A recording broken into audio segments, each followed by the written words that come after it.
Warning: the following contains descriptions of a shocking cold case. For 7 years, the quiet village bordering Virunga National Park held its breath, convinced Dr. ARES'S thorn had been claimed by the impenetrable jungle. The celebrated primatologist, renowned for his work with the mountain gorillas, was simply gone, a tragic, though perhaps inevitable, statistic of the treacherous wilderness. Everyone assumed a rogue elephant, a sudden illness, or a fatal misstep on a hidden path had sealed his fate, another soul swallowed by the vast, indifferent green. Until a satellite image, taken years later, captured a fleeting, impossible anomaly within the forest's dense canopy, a geometric scar unseen by human eyes for decades. "Impossible," muttered the analyst, zooming in. "That shouldn't be there." This discovery promised to tear open the accepted narrative, revealing evidence proving his disappearance wasn't an accident, but a deliberate act, a hidden truth, far more terrifying than anyone had imagined. If you believe justice finds a way, no matter how long it takes, don't forget to subscribe. The Congo breathed around him, a symphony of humid air thick with the scent of damp earth, decaying leaves, and something wild and untamed. Dr. ARES'S thorn knelt, his fingers tracing the colossal print left by a silverback, the soft mud yielding gently. This was his world, the Virunga foothills his church, the mountain gorillas his congregation. He remembered Sarah's voice on the crackling satellite phone, worried whispers drifting across continents about safety, about coming home. Home, he thought, watching a small infant gorilla cling to its mother's back in a nearby clearing. Home felt less real than the weight of this earth beneath his knees, less vital than the deep, intelligent gaze of the family matriarch, acknowledging his presence with a soft grumble. Here, amidst the towering trees and the constant hum of insect life, he found a peace that the structured world back in America could never offer. His motivation wasn't just science. It was a profound, aching love for these gentle giants, a need to protect their fragile existence.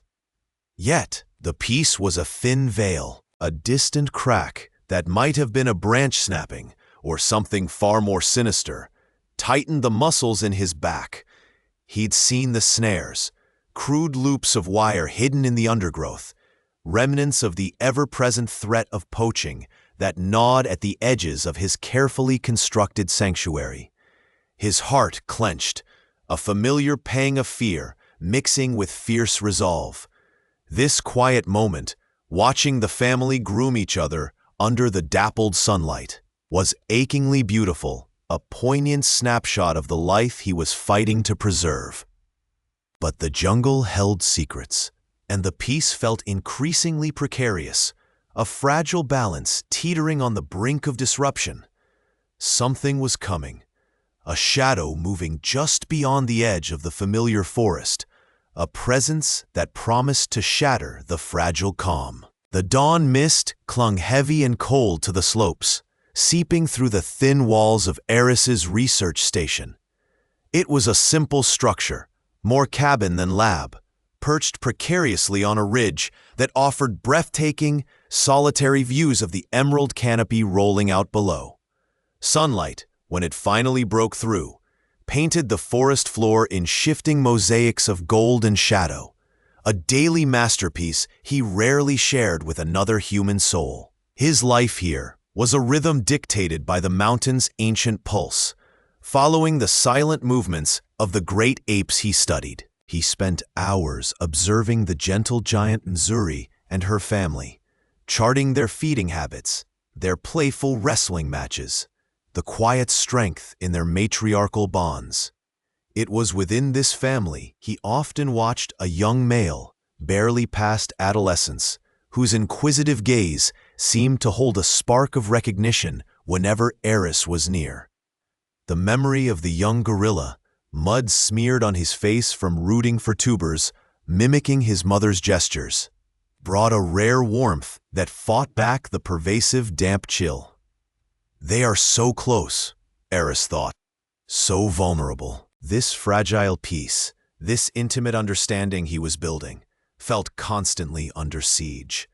Poachers were a phantom limb of dread, deforestation a slow, choking vine. Every snapped twig heard from the path below, every distant shout, tightened a knot of fear in his gut. He knew the risks, the isolation, the ever-present threat to the guerrillas and, by extension, himself. But the quiet hope of safeguarding their future, mirrored in the trusting eyes of the young male, was a powerful, perilous anchor. He watched the young gorilla mimic a yawn, the large canines briefly visible, a reminder of untamed power held in check by inherent gentleness, and wondered what dangers the changing world held for him, and for all of them. The jungle, once a sanctuary humming with familiar life, felt different now. An unsettling silence had begun to creep beneath the usual symphony of chirps and rustles. A heavy cloak draped over the vibrant green. Reports arrived like stones dropped into still water. First, distant whispers carried by runners from the lowlands. Then urgent, clipped messages crackling over the old radio. Increased activity. Not just poachers seeking bushmeat or ivory, but something larger, more organized, pushing instability deeper into the forest's heart. ARES stood by his sturdy wooden table, maps spread out, but his eyes saw past the contours and rivers. He saw the ridges where his beloved mountain gorillas roamed, the dense undergrowth that should offer protection but now felt like a hiding place for shadows. A knot tightened in his gut. The jungle, his home, felt violated, the air thick with an unseen threat. How could I leave them? The thought clawed at him, raw and insistent. His commitment to these gentle giants was absolute, forged over years of patient observation and fierce protection. Yet, the danger wasn't just to them now. It pressed in on him too, a cold primal fear that whispered caution. Could he, should he, push further alone into this newly hostile territory? He traced a line on the map, a planned route for a solo expedition to monitor a vulnerable family group he hadn't seen in weeks. The thought of venturing out felt both necessary and terrifying. Necessary for them, terrifying for him. The familiar weight of his worn backpack felt different as he checked its contents. Rations, first aid, but his hand lingered on the worn sheath of his machete. The metallic click as he secured the clasp echoed unnaturally in the quiet hut. He pictured the gorillas, the silverback's watchful eyes, the playful tumble of the juveniles, and the image solidified his resolve, pushing the fear back, just for a moment. A sudden snap of a twig outside sent a jolt through him. He spun, machete half drawn, only to see a harmless forest shrew scurrying past. The jungle was playing tricks on his nerves, amplifying every sound, twisting every shadow. He knew he had to go, had to see for himself, had to ensure they were safe. The pack settled onto his shoulders, heavy with purpose and trepidation. Stepping towards the door, the familiar humid air felt colder. Holding its breath, waiting. The shadows stretched long, pulling the vibrant green of the canopy into deep, bruised hues as the hour ARES had marked for return slipped past. Kai waited by the edge of the camp clearing, the familiar rhythm of the jungle a soft percussion against the growing silence in their chest. ARES was always precise, meticulous in their timings, especially after long treks into the interior. The first 15 minutes felt like nothing, just the usual margin of jungle life. A fallen tree perhaps, or a momentary detour. Kai straightened a stray vine, adjusted the lantern, the anticipation a warm, pleasant hum. Another half hour bled into the cooling air. The hum began to falter, replaced by a subtle, unfamiliar tension. Just delayed, Kai told themselves. But the thought felt thin, unconvincing. They moved to the rudimentary comm panel, fingers hovering over the transmission key for ARES'S coded frequency. Hesitation, then a firm press. Only the harsh, unyielding hiss of static answered, a sound that felt colder than the evening breeze. They tried again, a desperate, rapid sequence of beeps and clicks. Still nothing. The usual symphony of the jungle evening, the chirp of countless insects, the distant melodic calls of night birds, the rustle of unseen creatures in the undergrowth, seemed to mute itself, withdrawing into an eerie, oppressive stillness that pressed in on the camp. Every sound Kai made, every breath, felt amplified, alien. The air itself seemed to hold its breath. The subtle knot in Kai's stomach tightened, twisting into a hard, cold stone. This wasn't just a delay. This wasn't a broken comm unit. The vibrant life, they knew, tied inextricably to ARES'S dependable presence, felt suddenly fragile, fractured. Looking out at the impenetrable wall of trees, the deepening gloom, Kai felt a chilling certainty bloom in their chest. ARES wasn't just late, ARES was missing, swallowed by the unforgiving quiet. A single, large raindrop splattered on Kai's cheek, cold against the rising heat of panic, a stark punctuation to the terrifying realization that the search must begin. The vehicles, a small convoy of battered jeeps and trucks, ground to a halt at the jungle's edge. The humming engines a stark contrast to the sudden, heavy silence that swallowed them. Local guides, their faces etched with the land's secrets, emerged from the shadows, machetes already swinging against defiant vines. Colleagues, their faces a mixture of grim determination and barely concealed fear, joined the huddle as authorities in worn uniforms began issuing terse instructions. The air was thick, humid, tasting of damp earth and decaying leaves. Before them lay an impenetrable wall of green, the jungle. It rose like a living entity, towering trees stretching towards a sun they would barely see, a tangled mass of undergrowth that promised to swallow them whole. This wasn't just forest. It was a labyrinth, vast beyond comprehension, dense enough to hide anything. The protagonist felt a surge of initial hope, a desperate faith in the sheer number of people now committed to the search, the focused energy palpable in the humid air. Lines were drawn on faded maps, search grids assigned, and then with a collective breath held tight, they plunged into the oppressive green. Inside, the world shifted. Sunlight became filtered, shifting patterns on the leaf-strewn ground. Sounds were muffled, distorted, the rustle of unseen creatures, the distant call of birds lost in the canopy. Every step was a battle against clinging vines, unseen roots, slippery mud, sweat instantly drenched clothes, stinging eyes. The initial burst of energy waned quickly, replaced by a gnawing exhaustion that settled deep in the bones.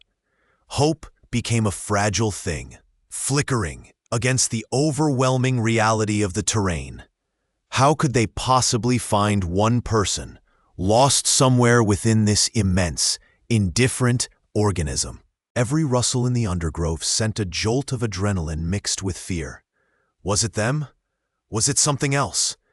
Hours bled into one another, marked only by the slow descent of the faint light filtering through the leaves.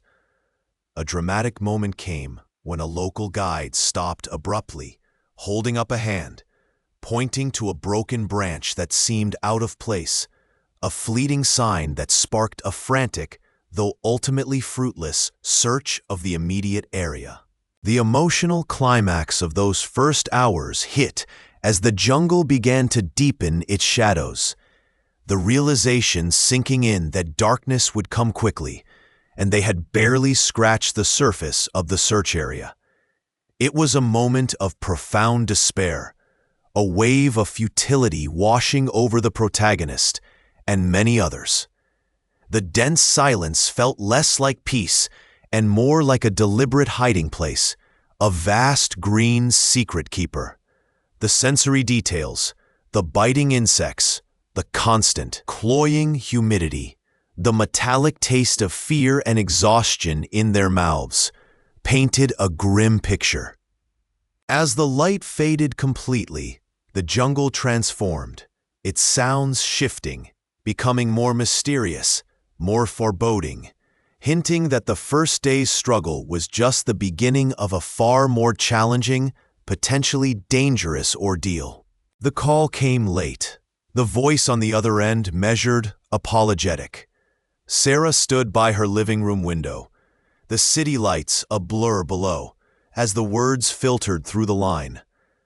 "We've exhausted all viable leads. The official search is being scaled back." Shock hit first, a cold wave that stole her breath, leaving her anchored in disbelief. No, not scaled back. Not yet.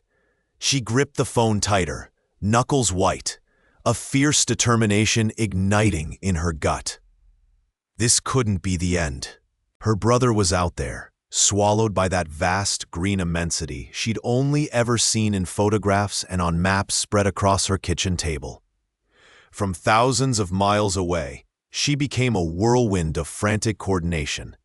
Hours blurred into days, marked by hushed calls at odd hours, emails fired off to embassies, NGOs, private search firms. Her apartment, once a sanctuary, transformed into a command center, filled with maps, contact lists, and the persistent hum of her laptop. She visualized the jungle, humid, dense, a suffocating green maze, trying to reconcile it with the clinical language of satellite data and grid patterns discussed over crackling phone lines. There was a moment, staring at a satellite image of the region, where the sheer scale of the wilderness seemed to mock her efforts, a vast, indifferent entity swallowing secrets whole. It was a chilling, silent declaration of the search's futility from the perspective of nature itself. Each conversation felt like pushing against a rising tide of official resignation. The updates grew shorter, the reports drier. No new tracks. Equipment failure. Weather hindering visibility. Hope, a fragile flame she desperately shielded, flickered under the relentless wind of logistical challenges and dwindling resources. The agonizing process wore on, each unanswered question, each dead end, a blow. She could almost hear the jungle silence, thick and heavy, offering no clues, just an oppressive sense of finality. The determination that had fueled her began to feel like a desperate, lonely defiance against an undeniable truth. Was she just delaying the inevitable, clinging to a ghost while the world moved on? The map on the wall, once a symbol of potential rescue routes, now felt like a testament to insurmountable distance and the cruel indifference of the wild, hinting that perhaps the answer lay not in search, but in understanding how something so impossible could have happened at all. 7 years spun by like leaves caught in a relentless wind. Life, in its infuriating way, continued. School buses still rumbled down country roads. Graduation photos lined mantelpieces for other families, and the local diner still served coffee strong enough to strip paint. Yet, for Sarah and the few others who couldn't truly let go, the calendar pages might as well have been stuck on that single, devastating autumn day.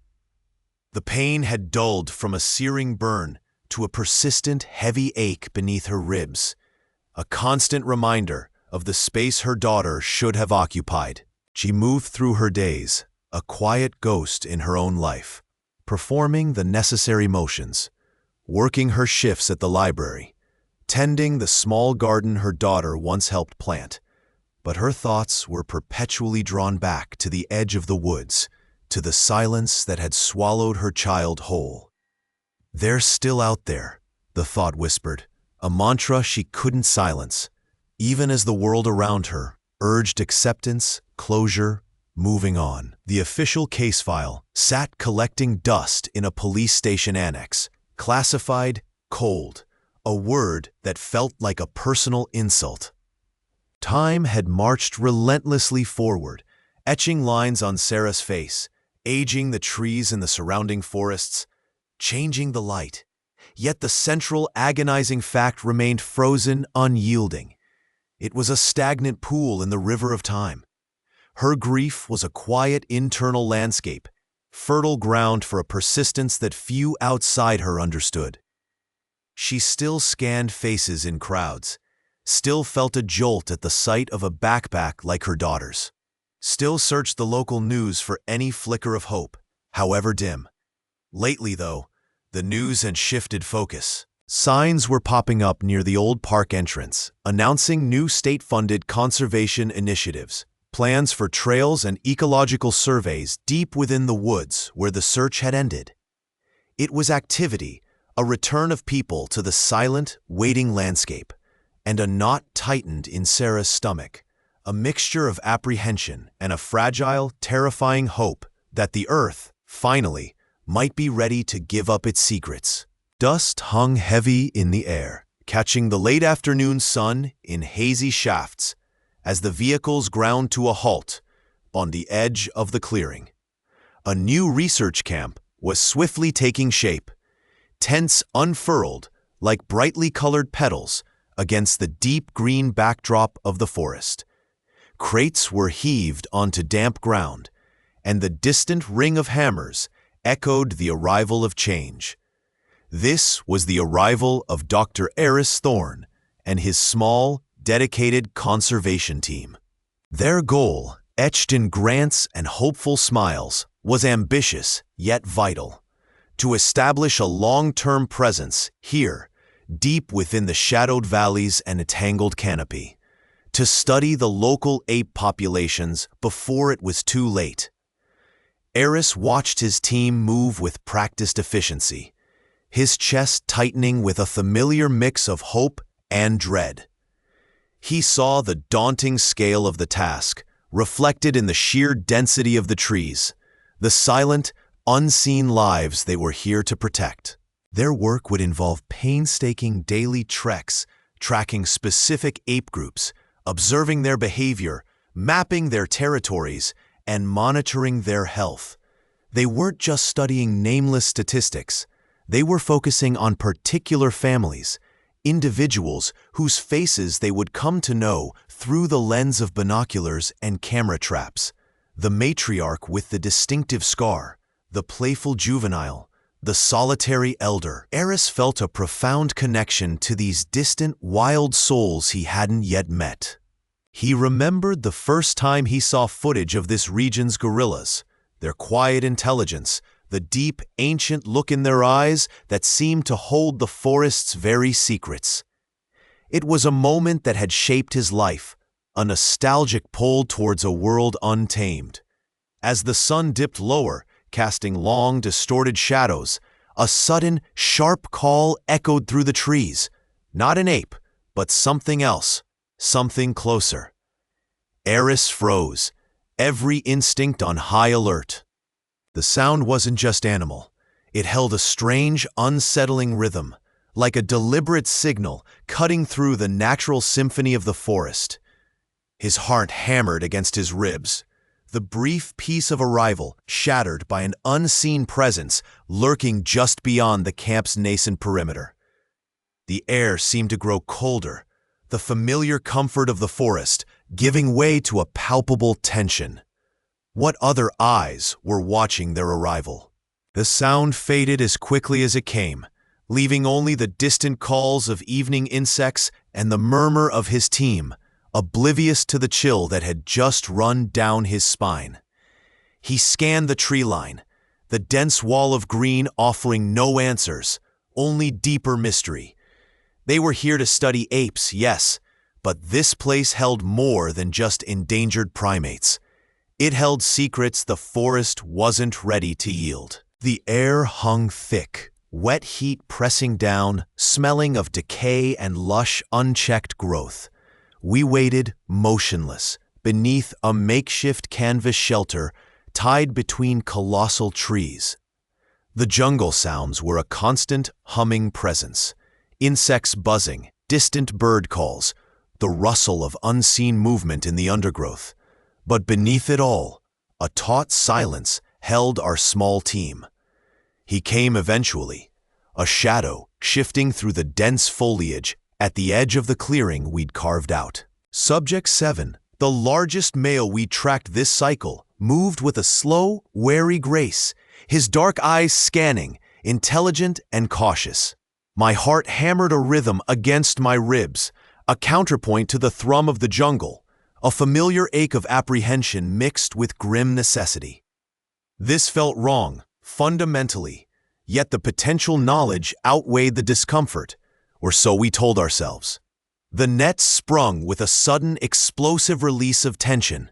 Subject 7 roared, a sound that tore through the humid air, raw and terrified. He thrashed against the heavy mesh, muscles coiling and straining with immense power, tearing at the ropes with surprisingly delicate hands.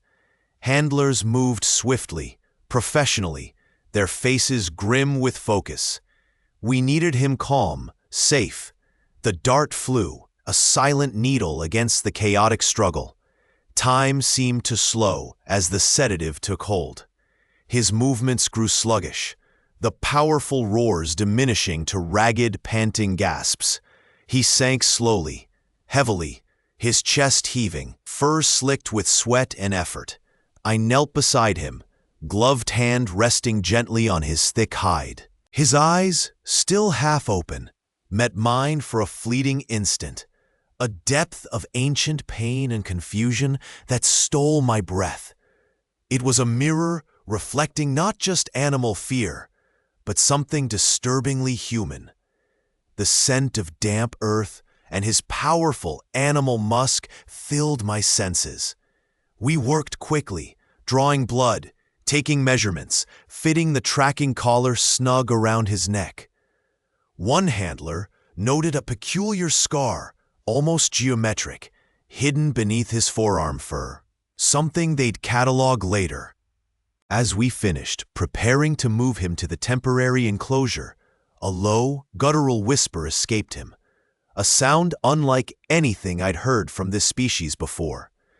It hung in the silence after the struggle, a strange, unsettling echo that promised more questions than answers about what truly lived in these deep, shadowed woods.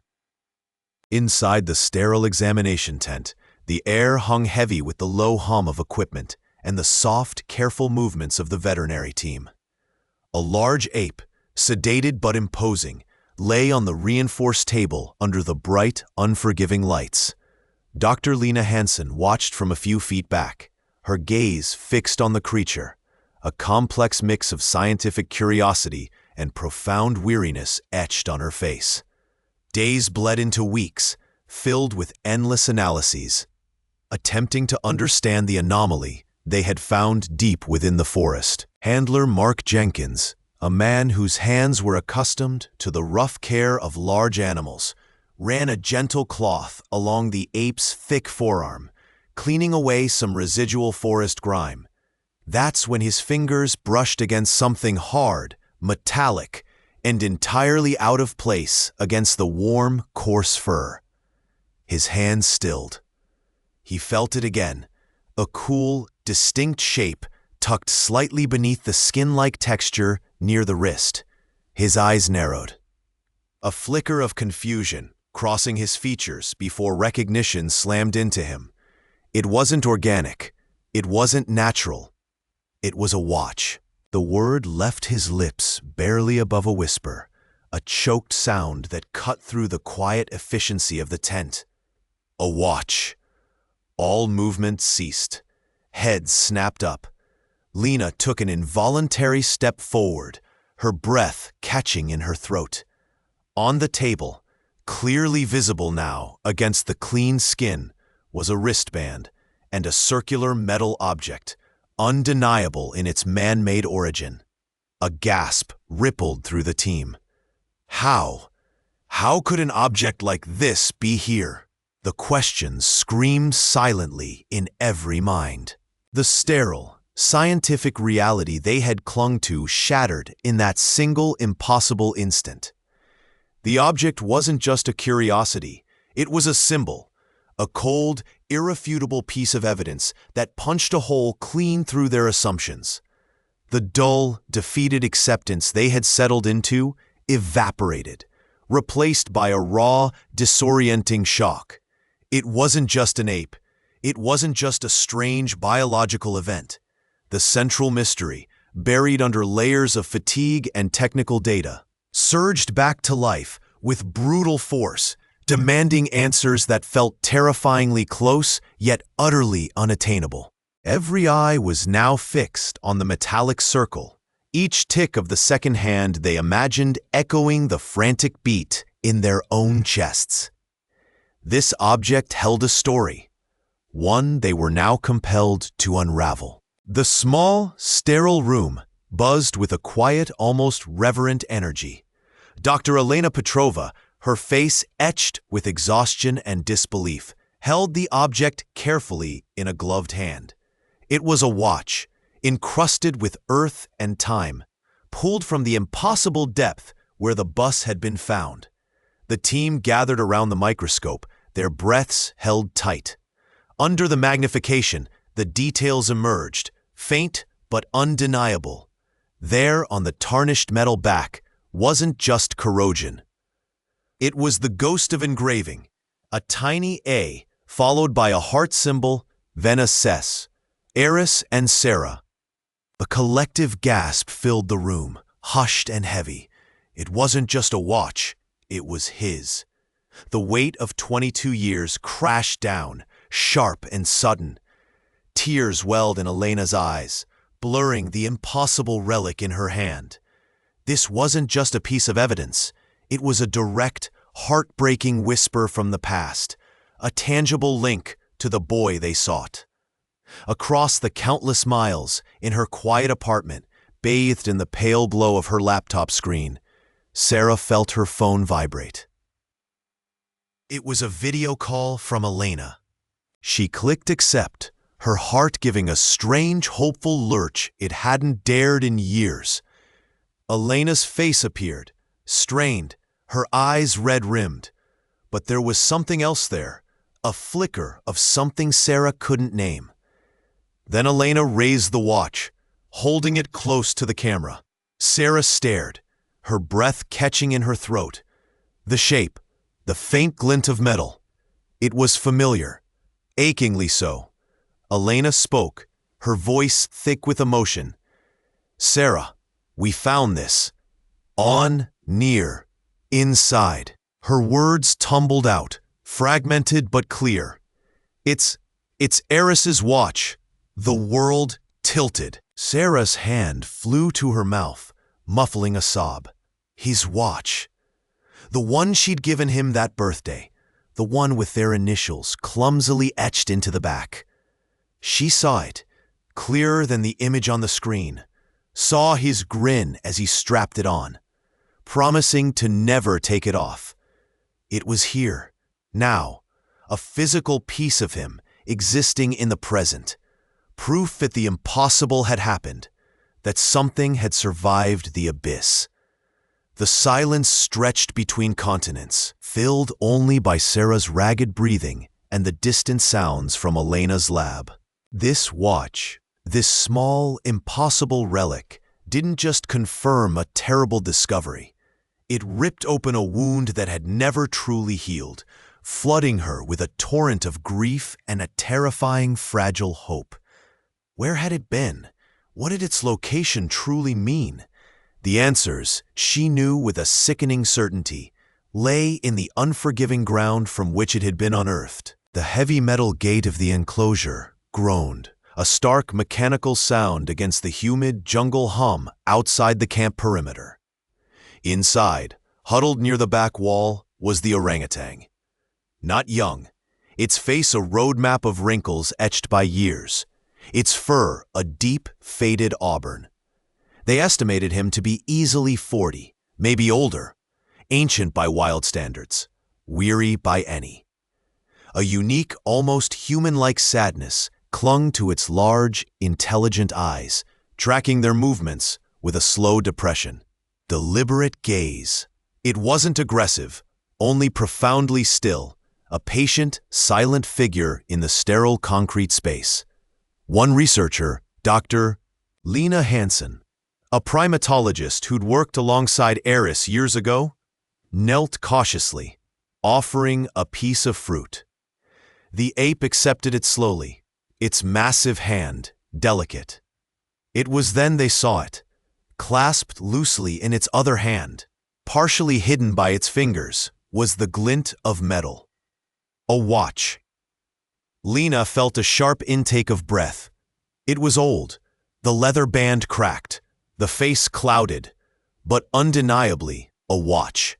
Hope, sharp and unexpected, cut through the professional distance. Was this one of ARES'S? ARES'S had known so many of these creatures, studied their individual quirks, given them unofficial names rooted in their personalities. Lena remembered ARES'S describing a particular older male, unusual for its calm demeanor, its tendency to observe rather than react. This ape possessed that same quiet intensity. Was it the same one? They checked the initial reports.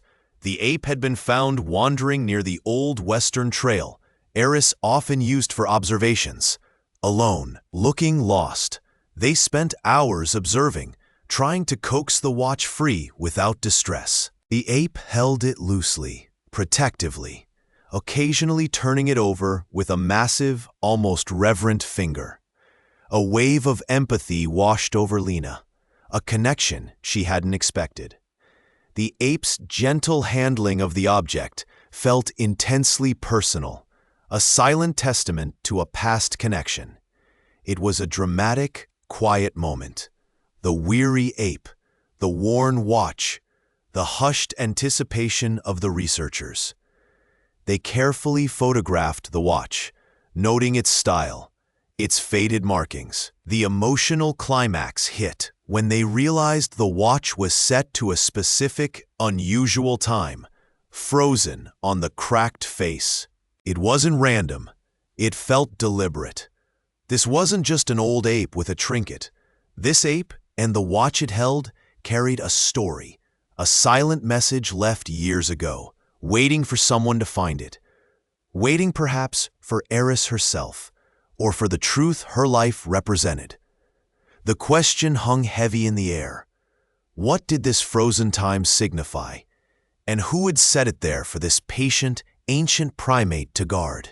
The heavy discovery plunged the quiet station into a different kind of silence, one thick with purpose and the ghosts of unanswered questions. Detective Miller, the lines etched deeper around his eyes than the decade-old case files piled before him, felt the familiar ache in his chest return. It wasn't just a missing person anymore. The ape changed everything, a grotesque punctuation mark on a cold, blank page.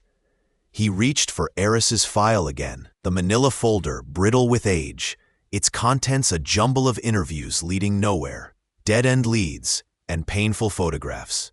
He spread out the map of the area, tracing the last reported route ARES'S might have taken, then overlaying it with the estimated range and possible habitat of an animal like the one found. "Where could this thing have come from?" he muttered, the question hanging in the stale air of the cramped investigation room. His team, a mix of old guards who remembered the original fruitless search and younger officers inheriting its failure, pored over the details of the ape's capture, its physical condition, any odd behaviors. They pulled security footage from years ago, grainier than static, looking for any anomaly, anything that might hint at an unusual animal presence, any truck or van out of place. Miller remembered the raw hope of those first weeks, the frantic searches, the desperate calls. Now, that hope was colder, sharper, mixed with the chilling implication of the ape's existence. They began scheduling interviews, revisiting old witnesses, the park rangers, the shopkeepers, the few scattered residents on the outskirts of town who had been questioned endlessly years ago. Maybe something they dismissed then, a strange sound, an unusual smell, a fleeting glimpse, would make sense now through the lens of a captive animal. One old woman, Mrs. Gable, her memory fragile but her eyes sharp, recalled seeing a strange, large cage on a property deep in the woods years back, belonging to a man known for hoarding oddities. Though she hadn't thought anything of it at the time, it just seemed like another one of his eccentricities. A flicker of something akin to dread, cold and certain, settled in Miller's gut. "Did you ever talk to him, ma'am?" he asked, his voice low, the worn photograph of ARES'S on the table between them. The pursuit of justice felt less like a hunt now, and more like unearthing something that had been deliberately, meticulously buried. Something connected to the wild, untamed secret held by the strange, lost ape. The path leading away from Mrs. Gable's porch felt suddenly darker, pointing towards a forgotten property and the man who lived there. The investigation narrowed, focusing with relentless precision on the ape's unknown past, a ghost story of its own, layered within the larger mystery of ARES'S disappearance. Dust motes danced in the harsh light of the operations room as worn maps were spread across the table, fingers tracing lines across remote regions known less for their beauty and more for their shadows. Reports, brittle with age, detailing illegal animal trade, poaching busts, and smuggler routes, were devoured, cross-referenced with the meager timeline pieced together from the ape's estimated age and condition upon discovery. Every location mentioned, every date logged, became a potential thread in the tapestry of ARES'S fate.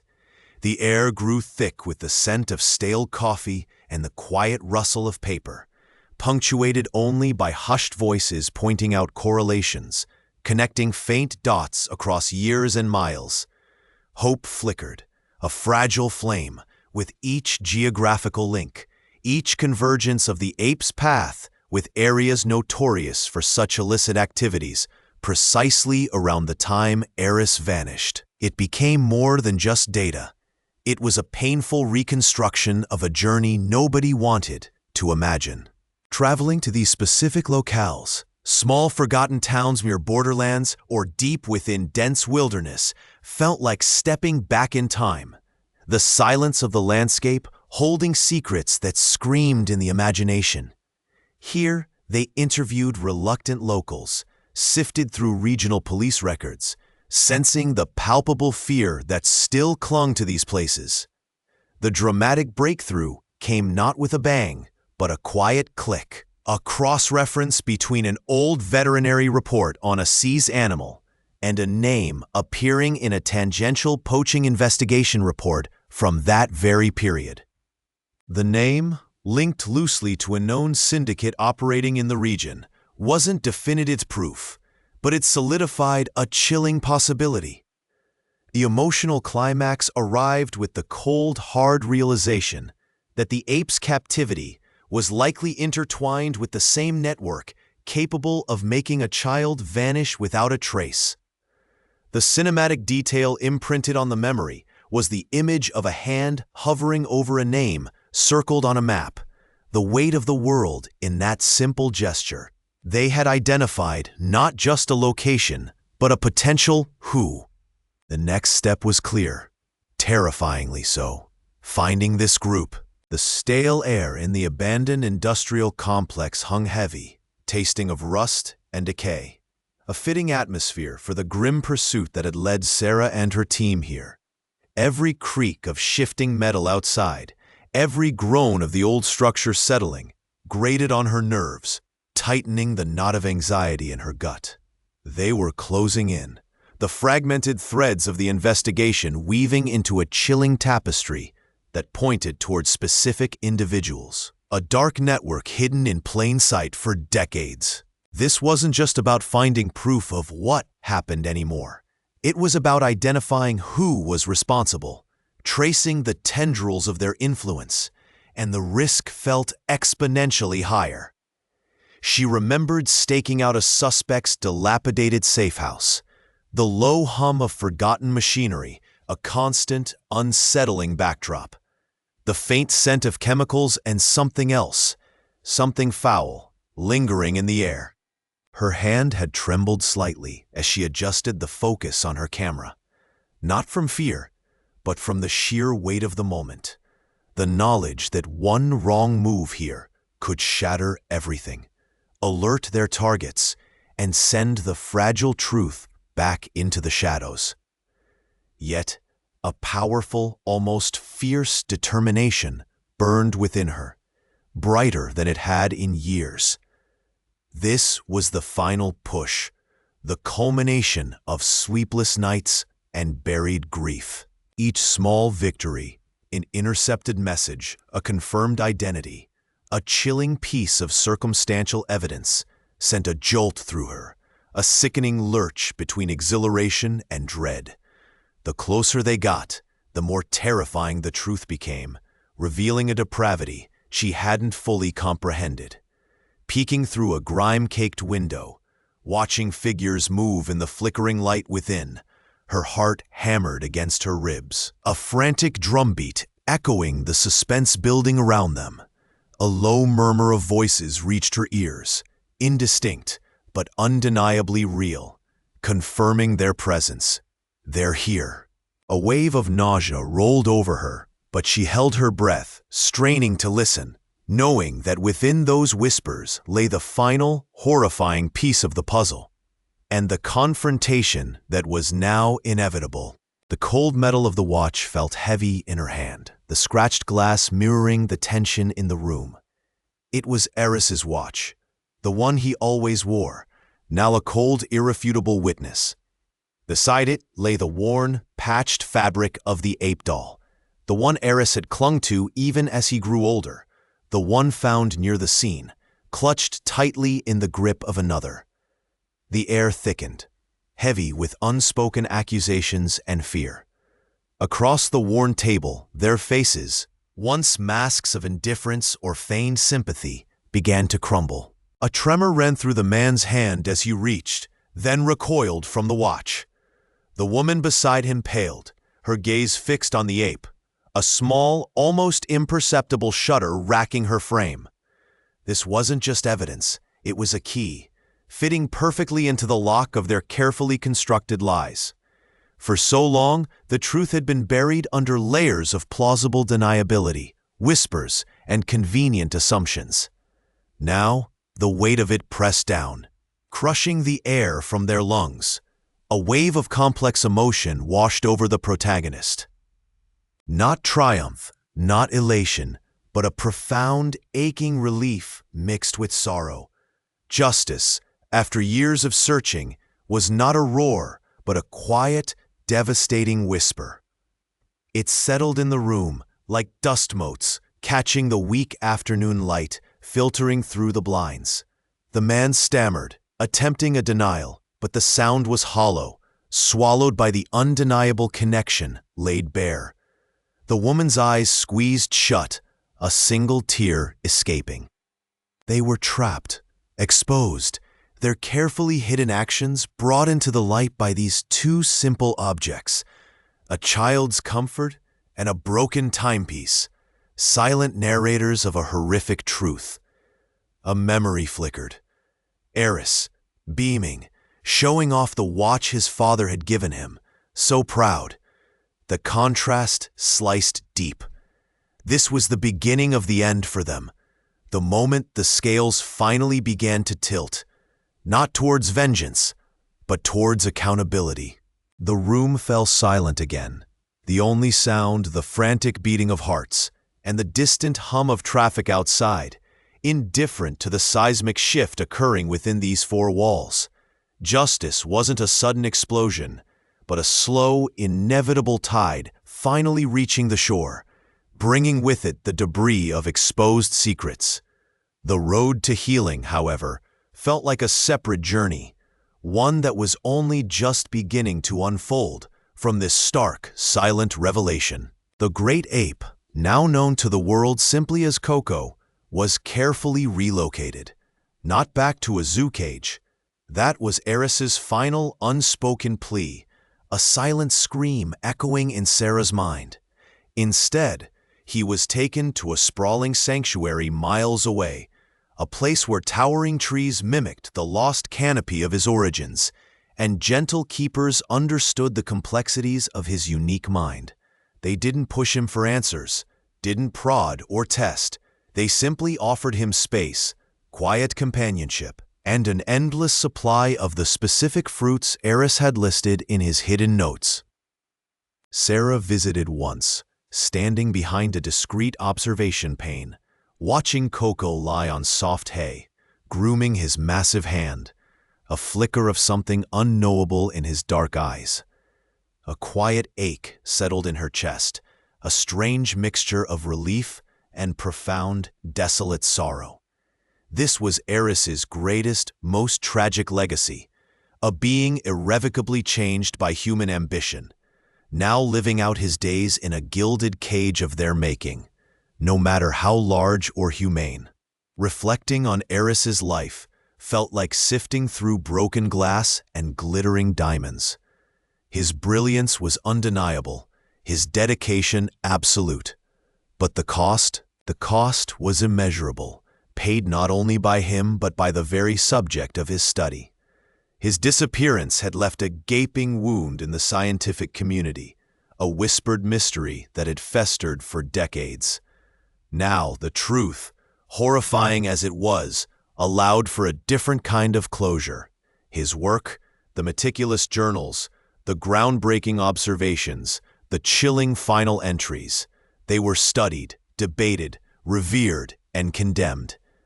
ARES was no longer just a missing person. He was a cautionary tale, a genius who had crossed an ethical line with devastating consequences. Sarah carried the weight of both his brilliance and his failure. Finding him, or rather, finding what remained and uncovering the truth, hadn't erased the pain, but it had changed its shape.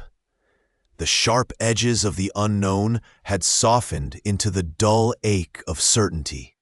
She could finally mourn the brother she lost, not just the mystery he became. In the quiet moments, standing by the ocean ARES had loved, she didn't feel peace as a sudden arrival, but as a slow, hesitant unfolding.